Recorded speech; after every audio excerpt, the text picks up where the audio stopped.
मित्रों, अगर आप सभी अपनी जिंदगी में कुछ नया और सीखना चाहते हैं तो अभी हमारे चैनल को सब्सक्राइब करें, क्योंकि हमारे चैनल पर आपको वास्तुशास्त्र, वास्तु टिप्स और पूज्य प्रेमानंद जी महाराज के बताए गए प्रवचनों का वीडियो लेकर आते रहते हैं।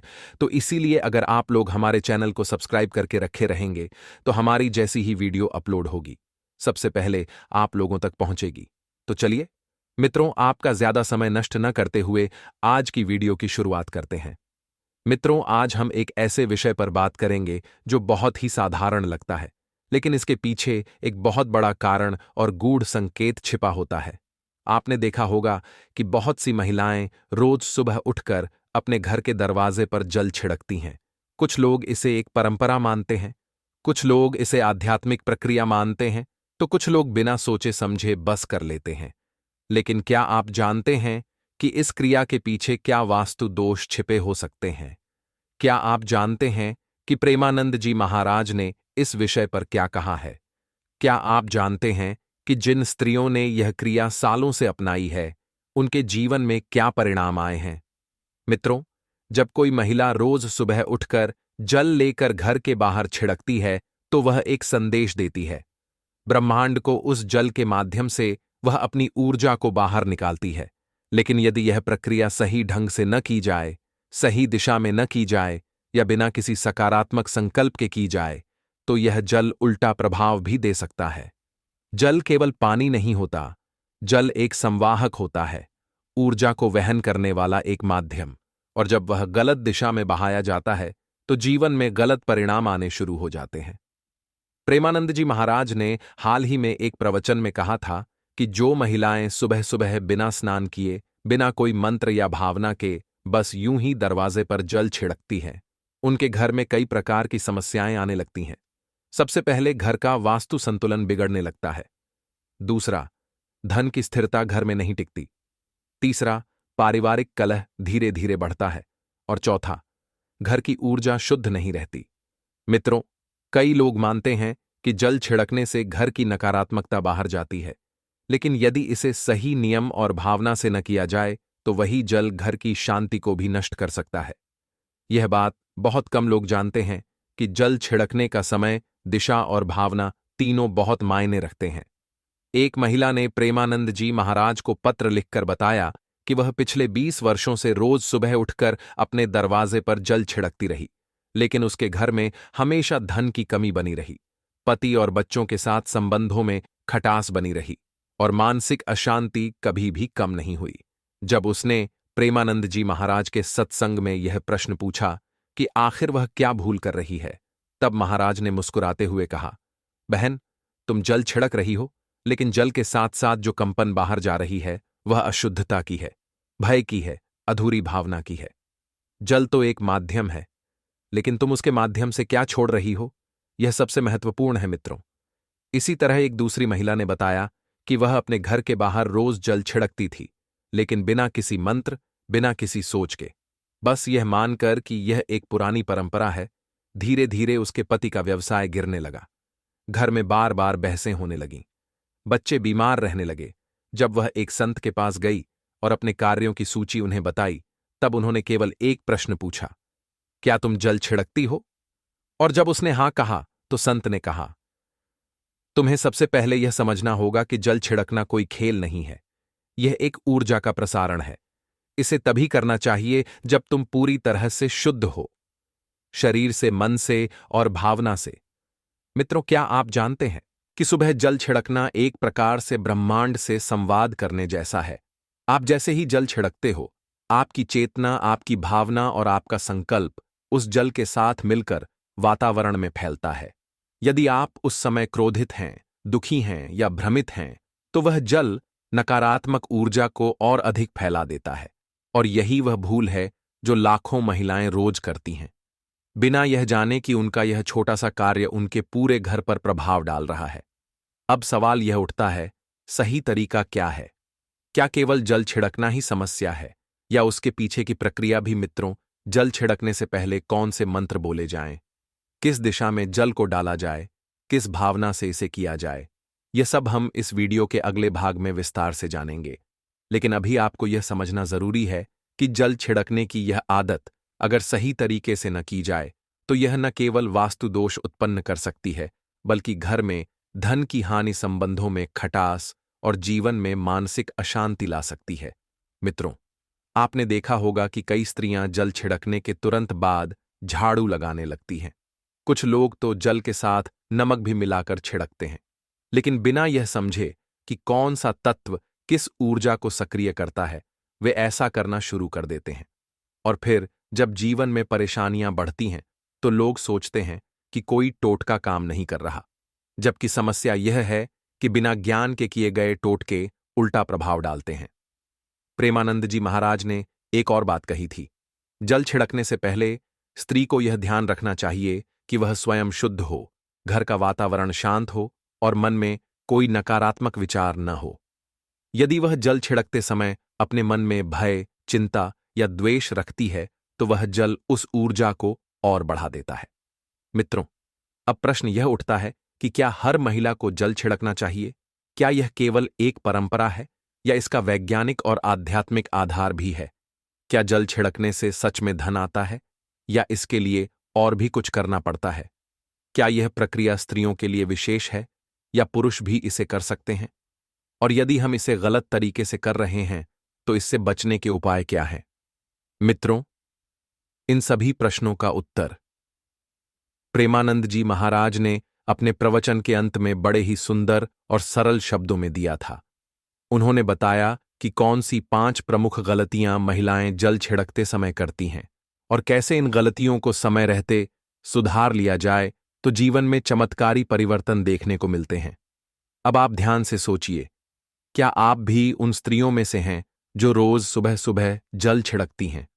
क्या आप जानती हैं कि आप जल के साथ क्या संदेश भेज रही हैं? ब्रह्मांड को क्या आपने कभी सोचा है कि उस जल के साथ आपकी भावना भी बह रही है? अगर नहीं तो आज से यह सोचना शुरू कर दीजिए। मित्रों, आज की इस वीडियो में हम यही सब जानने वाले हैं। और अगर आपने यह बात समय रहते समझ ली और इन आदतों में थोड़ा सा भी परिवर्तन कर लिया तो यकीन मानिए, आपके जीवन में माता लक्ष्मी का वास होगा, आपके घर में कभी धन की कमी नहीं होगी, आपके परिवार में शांति बनी रहेगी और सबसे बड़ी बात, आप स्वयं को मानसिक रूप से मजबूत और ऊर्जावान महसूस करेंगी। तो मित्रों, बने रहिए हमारे साथ, क्योंकि वीडियो के अंत में हम बताएंगे कि वह कौन से उपाय हैं जिनसे यह छोटी सी आदत एक वरदान बन सकती है। और याद रखिए, छोटी आदतें ही बड़े परिणाम लाती हैं। अब आप सोचिए, समझिए और तैयार हो जाइए जानने के लिए कि जल छिड़कना सही कैसे किया जाए, क्योंकि इसके बाद की जानकारी आपका जीवन बदल सकती है। तो चलिए मित्रों, आपका ज्यादा समय नष्ट न करते हुए अब हम आपको एक कथा के माध्यम से यह बताने जा रहे हैं कि जो औरतें रोज सुबह उठकर अपने घर के बाहर लौटे से जल छिड़कती हैं, उन्हें कौन सा पाप लगता है और उनके जीवन में क्या क्या समस्याएं आती हैं। तो बने रहिए मित्रों हमारे साथ। और यदि आपने अभी तक इस वीडियो को लाइक नहीं किया है और चैनल को सब्सक्राइब नहीं किया है तो कृपया तुरंत कर दें। मित्रों, एक बार की बात है, भगवान श्री कृष्ण शेषनाग की सैया पर विश्राम कर रहे थे। चारों ओर शांति थी, वातावरण पूर्णतः शांत और दिव्य था। उनके समीप बैठी थीं माता पार्वती। वे अपने करकमलों से भगवान श्री कृष्ण के चरणों को दबा रही थीं। उस शांत वातावरण में उनके मन में एक प्रश्न धीरे धीरे उभरने लगा। यह प्रश्न कई दिनों से उनके हृदय में उमड़ घुमड़ रहा था, लेकिन आज उन्होंने ठान लिया कि वह इस प्रश्न को प्रभु के समक्ष अवश्य रखेंगी। थोड़ी देर बाद माता पार्वती ने भगवान श्री कृष्ण की ओर देखकर कहा, हे प्रभु, क्या मैं आपसे एक प्रश्न पूछ सकती हूं? भगवान श्री कृष्ण ने अपनी आंखें खोलते हुए बड़ी ही मधुर मुस्कान के साथ कहा, हे देवी, तुम अपने सभी प्रश्न निःसंकोच होकर पूछो, मैं तुम्हारे हर प्रश्न का उत्तर अवश्य दूंगा। माता पार्वती ने हाथ जोड़कर धीरे से कहा, प्रभु, यह प्रश्न मेरे मन में बहुत समय से घूम रहा है और आज मैं चाहती हूं कि आप मुझे इसका उत्तर दें। मैं जानना चाहती हूं कि जो स्त्रियां प्रतिदिन सुबह उठकर अपने घर के बाहर जल छिड़कती हैं, क्या वे कोई भूल कर रही हैं? क्या इस क्रिया से उनके जीवन में कुछ दोष उत्पन्न होते हैं? क्या यह सही है या इसमें कोई छुपी हुई गलती है जिसका उन्हें बोध नहीं होता? प्रभु, कृपया मुझे विस्तार से समझाइए, क्योंकि यह जानना समस्त स्त्रियों के लिए अत्यंत आवश्यक है। भगवान श्री कृष्ण कुछ क्षण शांत रहे और फिर उन्होंने मंद मुस्कान के साथ माता पार्वती की ओर देखा और बोले, हे देवी, तुमने आज एक अत्यंत महत्वपूर्ण प्रश्न पूछा है। यह प्रश्न न केवल तुम्हारे लिए बल्कि समस्त मानव जाति के लिए आवश्यक है। तुम्हारे इस प्रश्न का उत्तर मैं सीधे नहीं दूंगा, बल्कि एक प्राचीन कथा के माध्यम से समझाऊंगा। लेकिन याद रखना देवी, यह कथा केवल सुनने के लिए नहीं है, इसे हृदय से समझना आवश्यक है। यदि तुमने इसे मन से नहीं सुना तो इसका दुष्परिणाम तुम्हें स्वयं भोगना पड़ सकता है। माता पार्वती ने गंभीरता से सिर झुकाया और बोलीं, हे प्रभु, कृपया वह कथा सुनाइए। मैं उस कथा को आरंभ से लेकर अंत तक पूरे ध्यान और श्रद्धा से सुनूंगी। मुझे विश्वास है कि आपके श्रीमुख से निकली हुई यह कथा मेरे समस्त संदेहों को दूर कर देगी और मुझे वह ज्ञान प्राप्त होगा जो आज तक मेरे मन में छुपा था। अब भगवान श्री कृष्ण कथा कहना आरंभ करते हैं और कहते हैं, मित्रों, बहुत समय पहले की बात है। एक गांव में सरस्वती नाम की एक महिला अपने पति रामदास और 2 बच्चों के साथ रहती थी। सरस्वती बहुत धार्मिक स्वभाव की थी। उसे बचपन से यह सिखाया गया था कि सुबह उठते ही घर के बाहर लोटे से जल छिड़कना शुभ होता है। वह रोज यह काम करती थी, बिना कोई मंत्र, बिना कोई भावना। बस एक रूटीन की तरह वो समझती थी कि इससे घर में लक्ष्मी का वास होगा। लेकिन धीरे धीरे उसके जीवन में अजीब घटनाएं होने लगीं। पति रामदास का काम ठप्प हो गया, दुकान में ग्राहक आने बंद हो गए, बच्चे बीमार रहने लगे, घर में हमेशा कलह और चिल्लाहट होने लगी। हर दिन जैसे एक बोझ बन गया था। सरस्वती सोचती थी, मैं तो पूजा करती हूं, रोज जल छिड़कती हूं, फिर मेरे साथ ऐसा क्यों हो रहा है? लेकिन जवाब कहीं नहीं था। दिन बीतते गए। अब तो उनके घर में खाना लायक अनाज भी मुश्किल से आता। पड़ोसी ताना मारते, रिश्तेदार दूर हो गए। रामदास गुमसुम रहने लगा। उसकी आंखों में अब कोई सपना नहीं था, सिर्फ चिंता थी। कभी कभी वह सरस्वती से कहता, किस काम की तेरी पूजा? अगर इससे कुछ होता तो क्या हम इस हालत में होते? सरस्वती के मन में ग्लानि भर जाती, लेकिन वह कुछ कह नहीं पाती। एक दिन की बात है, जब कई दिनों से घर में कुछ नहीं पका था, बच्चों ने भूख से रो रोकर बिस्तर गीला कर दिया। रामदास दरवाजे के बाहर बैठकर दीवार की ओर देखता रहा और सरस्वती चुपचाप कोने में बैठकर रोती रही। उसी रात जब सब सो गए थे, सरस्वती चुपचाप घर से बाहर निकली। उसका मन पूरी तरह टूट चुका था। वह गांव के तालाब की ओर चल पड़ी। मन में एक ही बात थी, अब जीकर क्या करना, जब जीवन में सिर्फ अंधेरा ही रह गया है। लेकिन उसी समय किसी ने उसका हाथ पकड़ लिया। वो रामदास था। उसने रोते हुए कहा, सरस्वती, अब और नहीं। हमें मरने से पहले एक बार किसी संत के पास जाना चाहिए, शायद वह हमें कुछ समझा पाए। सरस्वती ने आंखें भरकर उसकी ओर देखा और सिर हिलाया। सुबह होते ही दोनों अपने बच्चों को साथ लेकर गांव से बाहर स्थित एक पुराने आश्रम की ओर चल दिए। लोगों ने बताया था कि वहां एक वृद्ध संत रहते हैं जो किसी का भी दुख दूर कर सकते हैं, लेकिन पहले वे मन की बात पूरी सुनते हैं। दिन भर की यात्रा के बाद सूर्य ढलने से पहले वे आश्रम पहुंच गए। चारों ओर हरियाली थी, शांत वातावरण, चिड़ियों की आवाजें और बीच में एक पीपल का वृक्ष जिसके नीचे वो वृद्ध संत ध्यान मग्न बैठे थे। सरस्वती और रामदास ने संत के चरणों में गिरकर रोते हुए कहा, बाबा, हमें बचा लीजिए, अब जीवन में कोई आस नहीं बची। हमने सब कुछ किया, लेकिन सब बेकार गया। रोज जल छिड़कते रहे, पूजा करते रहे, फिर भी ये दशा क्यों? संत जी ने अपनी आंखें खोलीं, मुस्कुराए और बोले, बेटा, पहले उठो, शांत हो जाओ। मैं जानता हूं तुम किन दुखों से गुजरे हो, लेकिन अब समय आ गया है कि तुम सच्चाई जानो। संत जी ने हाथ उठाकर कहा, तुम्हारे सारे प्रश्नों का उत्तर मैं तुम्हें एक कथा के माध्यम से दूंगा। एक ऐसी स्त्री की कथा जो ठीक वही गलती कर रही थी जो तुमने की है, और जब उसने अपनी गलती को पहचाना तो उसका जीवन कैसे बदला, यही मैं अब तुम्हें सुनाने जा रहा हूं। संत जी ने आंखें बंद करके गहरी सांस ली और फिर बोलना शुरू किया। बेटी, बहुत समय पहले की बात है। एक गांव था, आनंदपुर। वहां गौरी नाम की एक महिला रहती थी। गौरी का स्वभाव बहुत शांत और धार्मिक था। वह बचपन से देखती आ रही थी कि उसकी मां रोज सुबह उठकर घर के बाहर जल छिड़कती थी। मां कहा करती थी कि इससे दरिद्रता दूर रहती है और देवी लक्ष्मी का वास होता है। गौरी ने मां की बातों को बिना सोचे समझे जीवन का नियम बना लिया। शादी के बाद जब वह अपने ससुराल पहुंची तो उसने भी वही करना शुरू कर दिया। रोज सुबह सूरज निकलने से पहले उठती लोटे में पानी भरती और घर के बाहर छिड़क देती। लेकिन वह यह सब बस एक आदत की तरह करती थी। न उसके मन में कोई श्रद्धा थी, न कोई मंत्र, न कोई शुद्ध भावना। शुरुआत में सब ठीक चला, लेकिन समय के साथ उसके जीवन में अजीब परेशानियां आने लगीं। घर में पैसों की तंगी बढ़ने लगी। पति का व्यापार धीरे धीरे बंद हो गया। बच्चे बार बार बीमार पड़ने लगे। सास बहू के झगड़े रोज का सिलसिला बन गए। घर में हर समय कलह का वातावरण रहने लगा। गौरी रोज जल छिड़कती थी, लेकिन हर दिन उसके जीवन से सुख और शांति दूर होती जा रही थी। उसने कभी ध्यान नहीं दिया कि वह यह सब बस एक दिखावे की तरह कर रही है, बिना किसी आत्मिक भाव के, बस समाज को दिखाने या मां की परंपरा निभाने के लिए। एक दिन उसका पति जोर से चिल्लाया, तेरी पूजा पाठ ने क्या दिया? घर में ना चैन है ना बरकत, और तू रोज सुबह जल छिड़कती घूमती है। गौरी सुनकर चुप रह गई, लेकिन उसके दिल में यह बात चुभ गई। उसने उस रात अपनी मां को एक पत्र लिखा और पूछा, मां, क्या मैं कुछ गलत कर रही हूं? मैं तो वही कर रही हूं जो आपने सिखाया। मां ने जवाब दिया, बेटी, कोई भी कर्म अगर भाव और समझ के बिना किया जाए तो वह सिर्फ एक बोझ बन जाता है। जल छिड़कना कोई खेल नहीं है। यह एक ऊर्जा को आमंत्रित करने की क्रिया है, और अगर वह ठीक से ना हो तो विपरीत फल भी दे सकती है। गौरी यह पढ़कर बहुत सोच में पड़ गई। उसने कभी यह ध्यान ही नहीं दिया कि वह किस दिशा में जल छिड़क रही है, कौन सा जल प्रयोग कर रही है, क्या सोच रही है और क्या भावना से कर रही है। उसने तो बस आंख बंद करके आदत के तौर पर किया।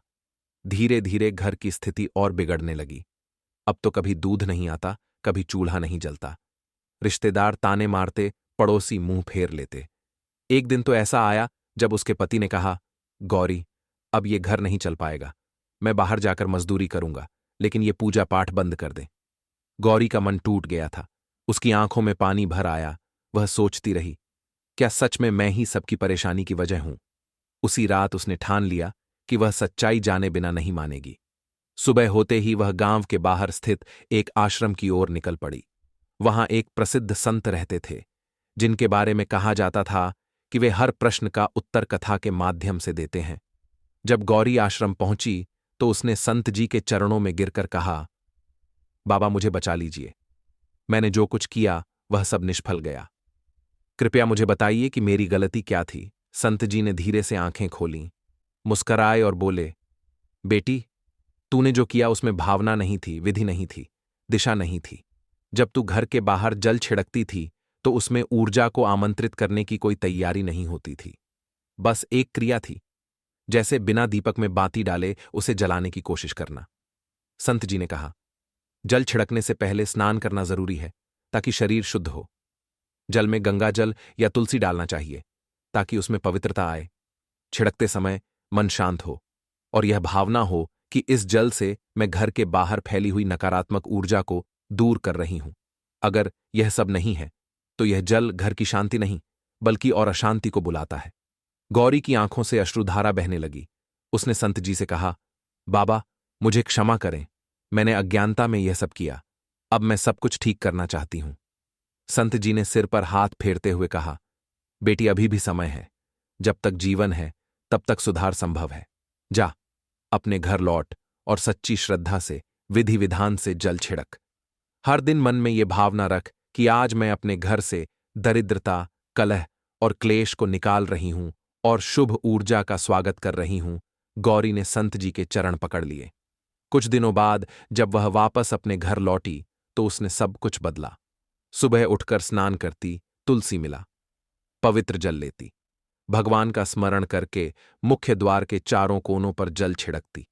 वह हर बार यह सोचती कि अब मेरे घर में शांति, सुख और समृद्धि आएगी। धीरे धीरे उसका जीवन अगर आप बदलने सभी लगा। को यह कथा पति का अच्छी काम लगी फिर हो, से चलने लगा। अगर इस कहानी ने बच्चों आपके की मन को तबीयत छू लिया ठीक हो, रहने लगी तो एक छोटी घर में सी पहले अपील है। जैसी चहल पहल हमारे लौट आई। चैनल को अब जरूर गौरी सब्सक्राइब जान कर चुकी लीजिए थी कि कोई भी हमारे धार्मिक चैनल क्रिया पर तब तक हम सफल रोजाना नहीं आपके होती लिए ऐसी जब ही तक उसमें ज्ञानवर्धक श्रद्धा, जीवन विधि और बदलने भावना वाली ना हो। और संतों के जी ने अमूल्य सरस्वती वचनों की से ओर भरी देखते हुए कहानियां कहा, और बेटी वास्तु जैसे शास्त्र गौरी ने से सुधारा, जुड़ी बातें लेकर आते वैसे हैं। ही तुझे भी यह समझना सिर्फ होगा एक चैनल कि हर नहीं, दिन का यह एक ऐसा माध्यम कितना है गहरा जो प्रभाव आपके डालता जीवन है। को जल सकारात्मक छिड़कने दिशा जैसी दे छोटी सकता सी है। चीज भी तब तक तो मित्रों, वरदान नहीं अभी बनती इसी समय जब तक वह समझ सब्सक्राइब के का साथ बटन न की दबाएं जाए। और साथ ही इस वीडियो को शेयर करना न भूलें, ताकि यह ज्ञान हर उस व्यक्ति तक पहुंचे जो किसी न किसी कठिनाई से गुजर रहा है। और हाँ मित्रों, नीचे कमेंट जरूर करें जय श्री कृष्ण, ताकि हमें पता चले कि आप हमारे साथ हैं और इस ज्ञान की रोशनी को आगे बढ़ाने में भागीदार हैं। फिर मिलेंगे एक नई कथा, एक नई सीख और संतों के सच्चे वचनों के साथ। जय श्री कृष्ण मित्रों।